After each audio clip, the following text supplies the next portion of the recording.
You're watching Fox 44 Sports with Matt Roberts.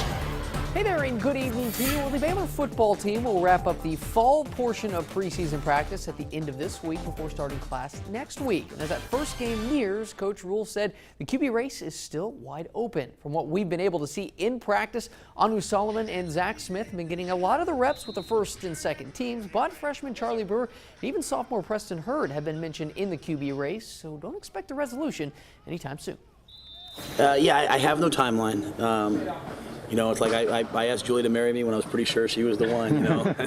And she said yes when she was sure I was the one. So, you know, I just think we have, you know, four really good quarterbacks. And so what the defense is giving us on a day in, day out basis is really challenging. So one day some guy looks better than the others, but they all look pretty good. And so we're just going to keep playing it out. I don't think I'll make that decision just out of fairness until probably the week of the first game.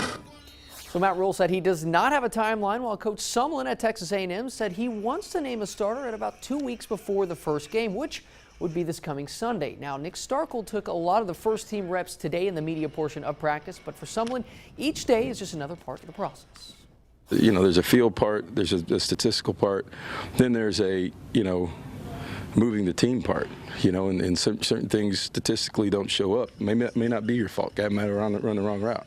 You might get forced out, might get, you know, a lot of different things. So Noel and I eat lunch every day together in his office, and then we have our discussion, and then we leave. So, you know, it's an ongoing process.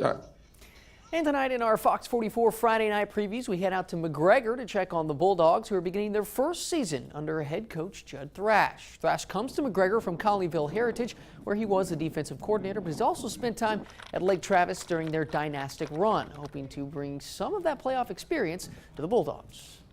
In order to play in December, what I tell the guys is you got to have discipline and you got to execute. And, you know, each and every day we want to be 1-0. Everything is a lot harder. I mean, it's great. It's going to make us a better team. It's a huge adjustment. I mean, we're still all adjusting to it, but we're doing pretty good. It's been a little hard, but we have some leaders stepping up.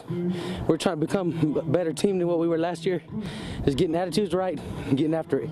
Bulldogs will open the season on September 1st against Groesbeck. If you weren't with us in First Sports, we showed you the highlights of the Lake Air Little League softball team clinching their spot in the championship game of the Little League World Series. They will play the winner of North Carolina and Indiana. North Carolina with a slim lead in that one right now. The championship game is set for tomorrow at 8 p.m. Waco time. Well, Rico Gathers and his story have been the talk of Cowboys training camp so far. So tonight, Babe Laufenberg is talking to him. There always seems to be one player who generates a real buzz at Cowboys training camp.